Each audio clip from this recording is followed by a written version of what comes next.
Om Swastiastu. Kembali lagi dengan Hindu Channel. Kali ini kita akan menyampaikan tentang dewa-dewi dalam kitab suci Weda. Tentunya dewa-dewi dalam kehidupan sehari-hari masyarakat sudah mengenal, yang sering didengar yaitu Dewa Brahma, Dewa Wisnu, Dewa Siwa, atau Dewi Sri, Dewi Saraswati, Dewi Durga. Namun kali ini Hindu Channel akan menyampaikan khusus dewa-dewa yang jarang atau dewi-dewi yang jarang didengar atau jarang populer di masyarakat di dunia, khususnya masyarakat Hindu. Penggambaran dewa-dewi dengan wujud tertentu adalah merupakan tujuan untuk memudahkan umatnya mengenal, memahami, dan mempelajari keesaan atau kemahakuasaan Tuhan. Kali ini Hindu Channel akan menyampaikan beberapa dewa-dewi di dalam kitab suci Weda. Pertama, Dewa Dyaus. Dewa Dyaus adalah dewa langit. Ia merupakan bapak dari para dewa dan merupakan dewa tertua dari seluruh dewa. Di dalam mantra dilambangkan sebagai dewa akasa. Dyaus dikenal sebagai dewa yang paling berkuasa atas surga. Di dalam pujian Stawa, Dyaus sering dikaitkan dengan Pertiwi, sehingga terbaca Dewa Pertiwi sebagai lambang bapak ibu yang bersifat paternal. Nama Dyaus di dalam Rigveda terbaca tidak kurang dari 50 kali.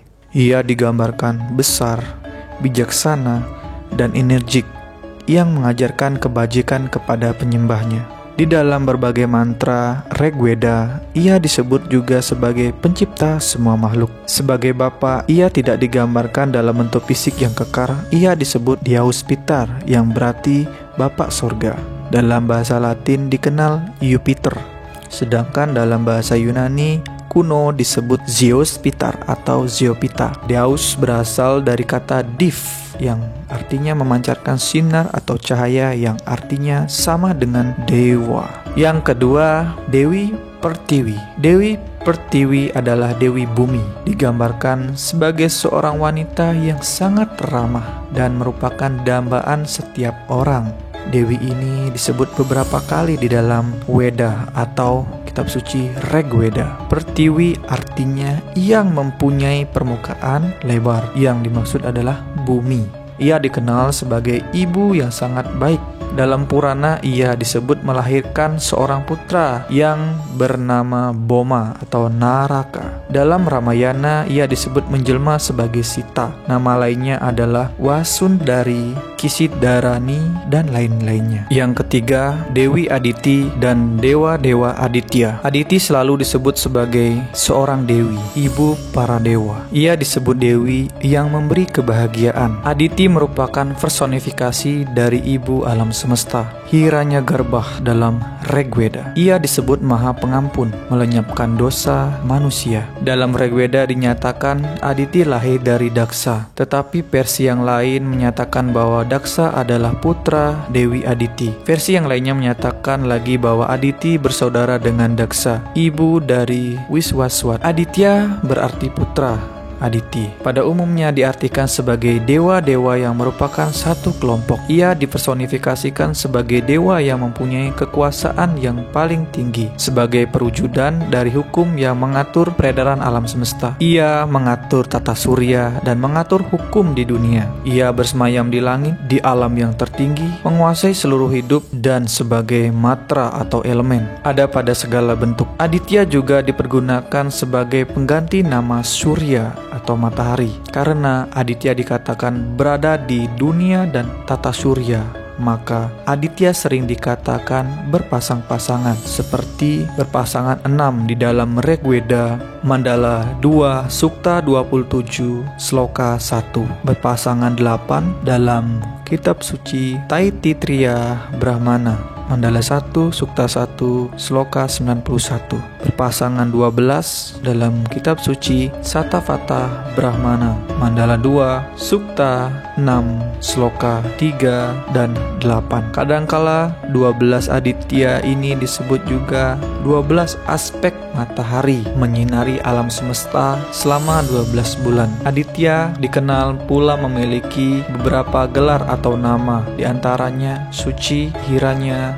Buryarkasa, Animisha, Huru, Gambira, Anawadya, Arista, Tawan, Daraputa, Yang keempat, Dewi Usas. Usas adalah Dewi Pajar, disebut lebih dari 300 kali dalam Weda sebagai seorang dewi yang digambarkan memiliki sifat yang manja. Tubuhnya langsing, melenyapkan kegelapan, membangunkan orang dari tidur, mengusir mimpi, dan membangunkan orang untuk bersembahyang pada pagi hari. Kendaraannya berupa kereta kencana yang ditarik oleh kuda kemerah-merahan atau lembu. Ia dianggap bersaudara dengan Aditya, Baga. Di dalam kitab suci Rigveda, Mandala 1, Sukta 123, Sloka 5, dan sangat dipuji di sorga. Di dalam Rigveda, Mandala 10, Sukta 85, Sloka 19. Menurut akar katanya, Usas berasal dari kata was yang berarti bersinar dan dianggap personifikasi aura matahari